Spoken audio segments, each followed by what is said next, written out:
चलो हम लोग स्टार्ट आज करते हैं। First of all, what is Python? Introduction to Python. Python क्या है? Python is a high level language. Python is interactive language, interpreted language and object oriented programming language. Basically Python जो develop किया गया था, जो यूज किया गया था 1991 में, लेकिन हम लोग अभी मार्केट में इसका यूज कर रहे हैं। अभी इसकी डिमांड मार्केट में बढ़ गई है, जबकि ये आज की ये लैंग्वेज नहीं है, ये 1991 की लैंग्वेज है। जावा भी जब आई थी तो 1995 में आई थी, और जावा में जो हम लोग जो काम कर रहे थे उसमें बहुत सारी फीचर्स, हम लोग को बहुत ज़्यादा फीचर्स मिल जा रहे हैं पाइथन में। तो बेसिकली क्या है, जो interactive, interpreted, object oriented and high level language की फीचर्स इसमें अवेलेबल है। Difference between Python and other scripting language is that, like examples यहाँ जो आप देख रहे हैं, यदि हम जावा में कोड लिखते हैं जैसे एक मैसेज प्रिंट करने के लिए हेलो वर्ल्ड, तो हमें 4 to 5 लाइन्स की कोड लिखने पड़ते हैं। यदि इसी चीज को मैं पाइथन में लिखूं तो मात्र 1 लाइन्स में ये काम हो जाते हैं। तो आपको कोड भी कम लिखने पड़े और आपकी काम वही हो रही है जो हमें 5 लाइन कोड लिख कर आ रही है। लाइक एग्जाम्पल्स और भी हम लोग लेते हैं, जैसे मान लीजिए हम इस कोड को C++ में लिखे या C में लिखे, इस अगेन हमें पाइथन में जितना लिखना है उससे बहुत ज्यादा लिखना C++ में भी हम कर सकते हैं। जैसे एग्जाम्पल लेते हैं, मान लो इस कोड को जस्ट हम C++ में लिखे, ठीक है, तो C++ में यदि हम लोग लिखते हैं तो हमें क्या लिखना पड़ेगा, ये देखिए। C++ में यदि कोड लिखते हैं, जस्ट लाइक हमें पहले लिखनी होगी void main,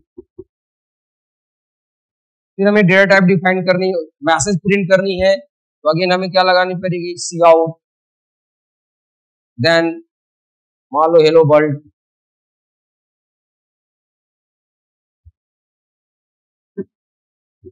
hello world semicolon add करेंगे। यदि इस कोड को मान लो सी में लिखते हैं, सी में हमें करना पड़ेगा अगेन void मेन, और यहाँ पे हम लोग लिखेंगे printf, और जस्ट यहाँ पे करेंगे हेलो वर्ल्ड, देन सेमीकोलन। तो यहाँ पे हमें क्या लग रहा है कि यदि हम C++ में लिख रहे हैं तो भी हमको 2 से 3 लाइन की कोड लिखनी पड़ रही है, सी में लिख रहे हैं वहां भी लिखनी पड़ रही है, जावा में लिख रहे हैं तो यहाँ भी 3 से 4 लाइन की कोड लिखनी पड़ रही है, क्लास के डिक्लेरेशन करनी पड़ रही है। जबकि पाइथन इस चीज को लिखने के लिए हमें मात्र ऑनलाइन का कोड लिखना है और सेंड भर करके देना। तो पाइथन कह सकते हैं कि ज्यादा यूजर फ्रेंडली है। पाइथन को सीखने में हमें बहुत ज्यादा समय नहीं लग सकते हैं। पाइथन ज्यादा यूजर फ्रेंडली लैंग्वेज होने के कारण साथ साथ इजी भी है, जो आपको यहाँ पे एग्जाम्पल्स में क्लियर हो रहे हैं। हमने अभी 3 लैंग्वेज से कंपेयर किया, तो तीनों लैंग्वेज में दिखने में लग रहा है कि सबसे कम लाइन का स्टेटमेंट्स हम कहाँ लिख रहे हैं, तो पाइथन में लिख रहे हैं। इससे क्लियर होगा कि पाइथन बहुत ही इजी लैंग्वेज, इसलिए बहुत सारे स्कूल्स में बच्चे को स्टैंडर्ड 6-7 से ही पढ़ाया जाता है, ताकि बच्चे सीखे अभी तक, ताकि मार्केट में कैसे यूज करना है वो अभी से भी जाने। क्लियर? चलिए अब लोग एक तो बात करते हैं बड़ा क्वेश्चन, पाइथन में जब हम बात करते हैं तो क्लियर है कि पाइथन का कोड डायरेक्ट कोड लिखा और रन कराया, देन आउटपुट हमें देखा। तो इसी चीज को मान लो हम जावा में लिखेंगे, तो जावा को सबसे पहले क्या करेंगे, जावा कोड सोर्स कोड लिखते हैं, जिसको हम कंपाइल करते हैं, एक क्लास फाइल क्रिएट होता है, फिर जब इसको रन कराते हैं, ठीक है, तब वो अगेन जाके जो क्लास फाइल जो बनता है इसके लिए बाइट कोड क्रिएट करता है, बाइट कोड से फिर उसको इंटरप्रेट करके देन फिर अगले सोर्स कोड का आउटपुट हम देख सकते हैं। मतलब इसमें क्लियर हो गया कि first pass compilation, second part interpretation, then third part में आउटपुट है। यहाँ पे क्या है, जस्ट सोर्स कोड हमने पाइथन में लिखा और डायरेक्ट रन कराया, उसका आउटपुट हम लोग देख सकते हैं। मतलब 1 स्टेप में एक काम हो जाती है। यदि कंपेयर करते हैं जावा से कंपेयर करते हैं पाइथन को, एक्जीक्यूशन प्रोसेस में अंतर हो जाता है। अब वाई जावा, क्यों जावा हम यूज करेंगे? अभी जस्ट हमने बात किया कि जावा क्यों यूज करना चाहिए, इसके पीछे क्या रीजंस है। तो हमें लगता है जावा क्या, इट इज सिंपल, अभी देखने से लगा। अभी हमने जस्ट प्रोग्राम जो लिखा हमने कंपेयर किया C++ से, सी से, जावा से, तो हमें बहुत कम कोड लिखनी पड़ी, एक लाइन की कोड लिखनी पड़ी एक मैसेज डिस्प्ले करने के लिए। वही अदर लैंग्वेज में हम जा रहे थे, उस चीज को करने के लिए हमें क्या बात है, तो हमें आपका 3 लाइन 2 लाइन की कोड लिखनी पड़ी। तो सबसे पहले तो दिख गया कि it is simple, beginner friendly, कोई ज्यादा रिक्वायरमेंट नहीं है, उसके लिए ज्यादा आपको बहुत ज्यादा डीप नॉलेज नहीं जानी है। हाँ, कुछ ऐसी लाइब्रेरी है जहाँ पे हमें पढ़ने के लिए कुछ नॉलेज गेन करनी, लेकिन सीखने के लिए, बिगिनर सीखने के लिए हमें बहुत ज्यादा डीप में जाने की जरूरत नहीं पड़ेगी। पहला है बिगिनर फ्रेंडली है, दूसरा है सिंपल है, versatility and flexibility, versatile work इसमें कर सकते हैं, लाइक इसमें कोई एप्लीकेशन डेवलप करना है तो वेब एप्लीकेशन डेवलप कर सकते हैं, आपका डेटा एनालिसिस का काम करना वो भी कर सकते हैं, एआई मशीन लर्निंग से रिलेटेड काम करना है वो भी काम कर सकते हैं। तो बहुत सारी फ्लेक्सिबिलिटी प्रोवाइड करती है, वर्सेटाइल एंड फ्लेक्सिबिलिटी को प्रोवाइड करती है कौन, आपको पाइथन। साथ साथ एक्सपेंडेबल, मतलब एक्सपेंडेबल भी है, आप चाहो तो अगेन उसमें ऐड करके बहुत सारे फीचर्स ऐड करके उसको एक्सपेंड कर सकते हैं। आपका म्यूचुअल पैकेज बहुत सारे उसमें कर सकते हैं, लाइब्रेरीज भरे हुए हैं जो अलग अलग वर्क को करने के यूज किए जाते हैं।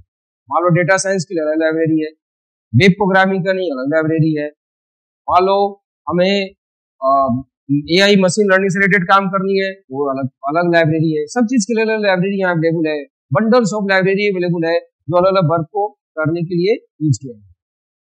ठीक है, चलिए नेक्स्ट, एडवांटेजेस क्या है। फर्स्ट आते हैं what are the advantages of Python. क्या है, पहला एडवांटेज है फ्री ओपन सोर्स।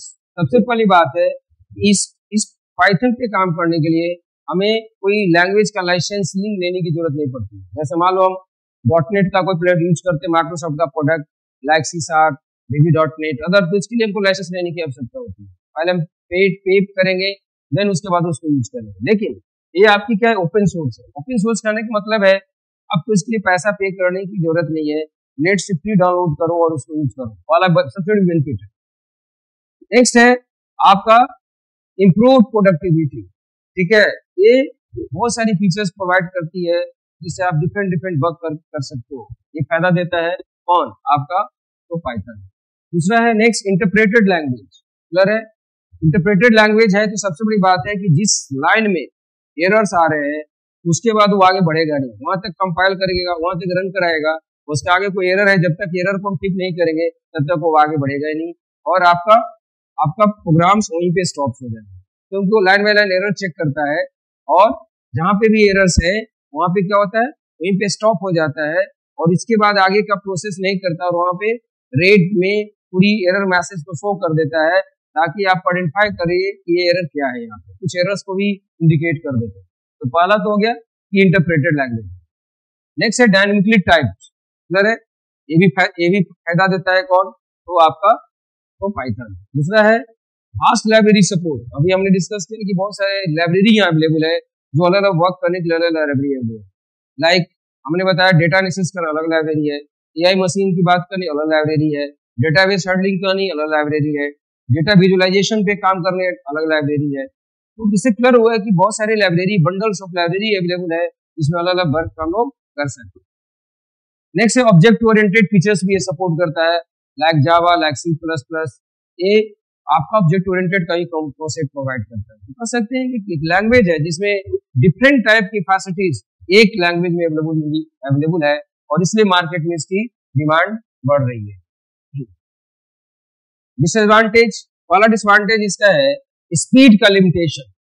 क्लियर है, स्पीड मतलब जैसा स्लो वर्क करता है, ये जरा सा इसका डिसएडवांटेज है।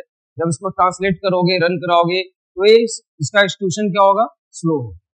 दूसरी बात बिग इन मोबाइल कंप्यूटिंग, जैसे मोबाइल एप्लीकेशन वगैरह बनाने हैं, इतने सारे फीचर्स यहाँ पे अवेलेबल नहीं होते हैं जितना कि जावा वगैरह में अवेलेबल होते हैं। तो ये जरा सा डिसएडवांटेज भी, क्लियर है कि लैंग्वेज की एडवांटेज भी होती है तो सब डिसएडवांटेज भी आपके सामने आएगी। डिजाइन रिस्ट्रिक्शन, इसमें बहुत सारा GUI इंटरफेस डिजाइन करने में सर्टेन रिस्ट्रिक्शन दिए गए, जो फैसिलिटी प्रोवाइड किए गए सिर्फ उसी को यूज कर सकते हैं, है ना, लिमिटेड फैसिलिटी दी गई, जो कि यदि हम जाते हैं अदर लैंग्वेज में जा रहे हैं तो आपकी फैसिलिटी बढ़ जाती है। तो डिजाइन रिस्ट्रिक्शन जरा सा है, ठीक है। Under developed DB layer, DB आपका जहाँ पे डेटा की बात करते हैं, डेटाबेस की बात करते हैं, तो ये जरा सा इतना कर सकते इम्प्रूव नहीं, फिर भी आप डेटाबेस हैंडलिंग से रिलेटेड कोई वर्क इजीली आप कर सकते हो, ऐसा नहीं कि नहीं कर सकते।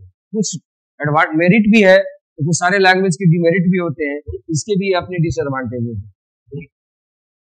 नेक्स्ट यदि बात करते हैं फाइल्स की, जावा में जैसे फाइल्स क्रिएट होते हैं, सी में जैसे फाइल्स क्रिएट होते हैं, लाइक सी में आपका फाइल क्रिएट है तो सबका अलग अलग एक्सटेंशन होते हैं, एक्सटेंशन नेम अलग होते हैं। उसी तरह यहाँ पे डिफरेंट फाइल्स क्रिएट होते हैं, ऑब्जेक्ट फाइल, सोर्स फाइल्स, ठीक है, वो सारे फाइल्स अलग अलग फाइल है जिसके एक्सटेंशन नेम अलग अलग होते हैं।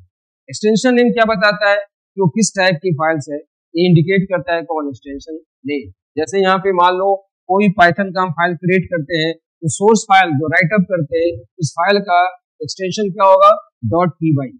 लेकिन मान लो इसी चीज को जावा में क्रिएट करते हैं, एक्सटेंशन क्या होता है, .java। C++ में क्रिएट करते हैं, एक्सटेंशन क्या होता है, CPP। तो ये सोर्स कोड का एक्सटेंशन है ना, एक्सटेंशन नेम जिससे हमको टाइप पता चलता है, वो लैंग्वेज टू लैंग्वेज अलग हो। पाइथन में जैसे py है तो CPP होगा, तो एक इसका एक्सटेंशन हो गया .cpp, किसका हो जाता है, C++ का। .c किसका होता है एक्सटेंशन, C का। .java हम बात करेंगे तो किसका एक्सटेंशन होगा, जावा का। ठीक है, इस तरह करके क्लियर हो गया कि अदर लैंग्वेजेस में सबका एक्सटेंशन नेम अलग अलग होता है, जो बताता है कि इस लैंग्वेज का वो फाइल है, ये लैंग्वेज की इस लैंग्वेज में क्रिएट किया हुआ फाइल्स है, सोर्स कोड उस लैंग्वेज में लिखा हुआ। ठीक है, तो जब आप नॉर्मल सोर्स कोड लिखते हैं द नॉर्मल एक्सटेंशन और ए पाइथन सोर्स फाइल क्या हो गया आपका .py। जब इसको हम कंपाइल करके अगेन कन्वर्ट करता है इसका बाइट कोड में, तो इसका एक्सटेंशन हो जाता है p/c। ठीक है, और जब उसका विंडो में DLL फाइल क्रिएट होता है, DLL स्टैंड फॉर क्या होता है, डायनेमिक लिंक लाइब्रेरी फाइल, जो बहुत ही विंडोज ऑपरेटिंग सिस्टम बहुत ही इंपॉर्टेंट फाइल है। वो लाइब्रेरी फाइल नहीं होते तो बहुत सारे एप्लीकेशन लोड नहीं होता। तो DLL फाइल का एक्सटेंशन क्या होता है यहाँ पे, p/d। ये आपका क्या है, एक सोर्स फाइल, जब डिफरेंट टाइप का फाइल्स क्रिएट होते हैं एक सोर्स फाइल से, लाइक क्या होगा, compiled code, byte code generate हुआ, फिर आपका DLL फाइल्स क्रिएट होते हैं। यदि आपका क्रिएट करते हैं ऑप्टिमाइजेशन फाइल, इसका एक्सटेंशन ये होता है आपका p/o। Python script for window लिखा गया है तो क्या एक्सटेंशन होगा, p/w। p/z Python script archive होगा तो p/z होगा। इसको क्लियर हो गया, ये Python files different files Python में बनते हैं जो अलग अलग पर्पस के लिए यूज किए हैं। और आपके एग्जाम्स में पूछते हैं, आपको आएगा कि ये p/c आखिर ये पाइथन का कौन सा फाइल का एक्सटेंशन नेम है, ये ध्यान देने की है। एक्सटेंशन नेम आपके एग्जाम्स में भी आते हैं और ये जानना। अब ये एप्लीकेशन ऑफ पाइथन, पाइथन कहाँ यूज कर रहे हैं, पाइथन का यूज हम लोग कई जगह पे करते हैं। जैसे वाला आ जाओ, web internet development, web page बनाना है, वेब एप्लीकेशन डेवलप करना है। ठीक है, खास करके वेब एप्लीकेशन डेवलपमेंट में भी काम करना है तो हम यूज कर सकते हैं पाइथन। दूसरा है, मान लो कोई गेम या 3D ग्राफिक्स डिजाइन करनी है, गेम या कोई 3D ग्राफिक्स पे काम करनी है तो भी हम किसको यूज कर सकते हैं, पाइथन को यूज कर सकते हैं। कोई एप्लीकेशन डेवलप करनी है, सॉफ्टवेयर डेवलप करनी है, ठीक है, उसके लिए भी हम किसको यूज करेंगे, पाइथन को यूज करेंगे। क्लियर है। नेक्स्ट है, कोई बिजनेस एप्लीकेशन डेवलप करना है तो उसके लिए भी हम लोग किसको यूज करेंगे, पाइथन को। कोई भी मान लो कोई लाइब्रेरी मैनेजमेंट सिस्टम बनाना है, कोई बैंक से रिलेटेड कोई सॉफ्टवेयर बनानी है, कोई लाइब्रेरी, कोई मान लो स्टूडेंट मैनेजमेंट सिस्टम बनानी है, एम्प्लॉय मैनेजमेंट सिस्टम बनानी है, तो डिफरेंट टाइप का कोई भी बिजनेस एप्लीकेशन डेवलप करना है तो भी हम पाइथन को यूज करते हैं। डेटा एक्सेसिंग करनी है, मान लो कोई एप्लीकेशन डिजाइन कर रहे हो तो डेटाबेस हैंडलिंग की जरूरत पड़ेगी, तो डेटाबेस हैंडलिंग करने में भी ये आपको हेल्प कर देगा। कौन, जैसे मान लो ओरेकल में डेटा सेव करना चाहते हो, ओरेकल एक RDBMS से होते हैं, रिलेशनल डेटाबेस में सिस्टम होते हैं जहाँ पे हम डेटा स्टोर करके रख सकते हैं, तो वहां पे भी हम लोग यूज कर सकते हैं किसको, पाइथन। जैसे एक्सेस में स्टोर करना है, MySQL में स्टोर करना है, पोस्टग्रेस में इंस्टॉल करना है, इंग्रेस में इंस्टॉल करना है, ये सारे जितने भी जो आप नाम बता रहे हैं सारे RDBMS है जो हम हैंडलिंग कर सकते हैं इसके थ्रू, तो पाइथन के थ्रू। और खास करके कोई भी हम एप्लीकेशन डिजाइन करते हैं तो बिना डेटाबेस का काम नहीं होता है। मान लो फ्रंट एंड डिजाइन करेंगे और बैक एंड में जब डेटा रखने की बात आएगी तो किसको यूज करें, कोई भी डेटाबेस मैनेजमेंट सिस्टम को। तो बहुत सारे डेटाबेस में सिस्टम अवेलेबल है जो कि हम पाइथन के थ्रू हम हैंडल कर सकते हैं, लाइक ओरेकल और माइस्क्यूएल, एसक्यूएल सर्वर है जो आज के डेट में यूज होते हैं। इसके बाद नेटवर्क प्रोग्रामिंग करनी है, ठीक है, जैसे कोई कम्युनिकेशन से रिलेटेड प्रोग्राम करनी है तो वो सब भी हम किस में कर सकते हैं, पाइथन में कर सकते हैं। तो समझो बहुत जगह डिफरेंट वर्सेटाइल प्लेटफॉर्म पे कौन यूज हो रहा है, पाइथन यूज। तो मान लो मशीन लर्निंग का कोड लिखनी है, डेटा एनालिसिस के लिए काम करनी है, डेटा विजुअलाइजेशन के लिए डिजाइन करनी है कोई हमको एप्लीकेशन, ये सब किसमें हम कर सकते हैं, पाइथन में कर सकते हैं। तो वर्सेटाइल एप्लीकेशन है, वर्सेटाइल जॉब, वर्सेटाइल प्लेटफॉर्म पे हम पाइथन को यूज कर सकते हैं, ठीक है। अब आप क्वेश्चन, पाइथन कैसे रन करता है। जैसे कोई भी हम कोड लिखते हैं, जो भी हम कोड लिखते हैं, प्रोग्राम लिखते हैं, है ना, वो कोड वो सोर्स कोड कहलाता है, जो हम आपके थ्रू लिखा गया। एक प्रोग्रामर जो कोड लिखता है, जो हम आप समझते हैं, वो कोड क्या कहलाता है, सोर्स कोड। वो कंप्यूटर नहीं समझेगा जब तक उसको इंटरप्रेट नहीं करे, जब तक उसको कंपाइल नहीं करे। सबसे पहला काम क्या होता है ना कि सोर्स कोड, वो कोड क्या होता है, हाई लेवल कोड होता है जो एक ह्यूमन भी पढ़ सकता है, जो प्रोग्रामिंग नॉलेज रखता है, कंप्यूटर प्रोग्रामिंग का नॉलेज रखता है, वो उसके बारे में जान सकता है कि हम क्या लिख रहे हैं। लेकिन कंप्यूटर इसको नहीं समझता। तो सोर्स कोड डायरेक्ट कंप्यूटर को यदि हम सेंड करते हैं प्रोसेस करने के लिए, तो सोर्स कोड कंप्यूटर को समझ में नहीं आएगा। ये हम आप समझ सकते हैं, जो प्रोग्रामर कोड लिखता है वो समझ सकते हैं। लेकिन सोर्स कोड अब क्या करना, मशीन को हमको समझाना है, तो डायरेक्ट वो मशीन को समझेगा नहीं। इसलिए सोर्स कोड को हम क्या करें, जैसे मान लो हम एक हिंदी बोल रहे हैं, दूसरा कोई इंग्लिश समझ रहा है, हिंदी और इंग्लिश माने समझ रहा है, तो बीच में कम्युनिकेशन करना है, तो क्या होगा, बीच में एक हमको चाहिए इंटरप्रेटर जो उसको समझाए कि हिंदी को ट्रांसलेट करे इंग्लिश में, इंग्लिश को ट्रांसलेट हिंदी में, तभी दोनों के बीच में कम्युनिकेशन। उसी तरह कंप्यूटर में भी, कंप्यूटर एक हार्डवेयर है, वो डायरेक्ट तो समझेगा नहीं, जो हम लोग कोड लिख दिया high level code, high level language में जो कोड लिख दिया वो नहीं समझेगा। वो क्या करेगा, जब तक उसको हम ट्रांसलेट करके नहीं समझाएंगे, ट्रांसलेटर को यूज नहीं करेंगे बीच में, तब तक वो हार्डवेयर वो नहीं समझेगा। अब फिर वो हार्डवेयर जो प्रोसेस करके दे और आपको समझाने के लिए ट्रांसलेटर फिर उसको कन्वर्ट नहीं करेगा, तो यूजर नहीं समझेगा। तो अगेन क्लियर हो गया कि जो हम आप कोड लिखते हैं, जो प्रोग्रामर कोड लिखता है, वो कोड क्या कहलाएगा, आपका सोर्स कोड। जिसको जब हम अगेन क्या करते हैं, उसको इंटरप्रेट करते हैं। इंटरप्रेट करने के लिए क्या करते हैं, इंटरप्रेट मतलब ट्रांसलेट करते हैं ताकि मशीन समझ सके। तो पहले इसमें क्या करते हैं, कंपाइलर यूज करके किस में कन्वर्ट कर लेते हैं, बाइट कोड में। बाइट कोड से फिर अगेन किस में आता है, वर्चुअल मशीन कोड में चेंज होता है, जिसके लिए बहुत सारा मॉड्यूल, लाइब्रेरी मॉड्यूल को यूज करता है। अलग अलग लाइब्रेरी के अलग मॉड्यूल्स है जो यूज किए गए। क्या हुआ, पहला source code convert, source code क्या किया, कंपाइल किया गया कंपाइलर की हेल्प से, और उसमें क्या करना, एक बाइट कोड बना, जिसको हम लोग क्या कहेंगे, byte code. Byte code basically क्या हुआ, बाइट कोड को डायरेक्ट मशीन भी नहीं समझ सकती। बाइट कोड फिर अगेन क्या करेगा, वर्चुअल मशीन को भेजेगा बाइट कोड। जैसे जावा में होता है जावा वर्चुअल मशीन, यहाँ भी एक वर्चुअल मशीन होते हैं जो क्या करे, बाइट कोड को एक्सेप्ट करके मशीन रीडेबल फॉर्म में कन्वर्ट करे।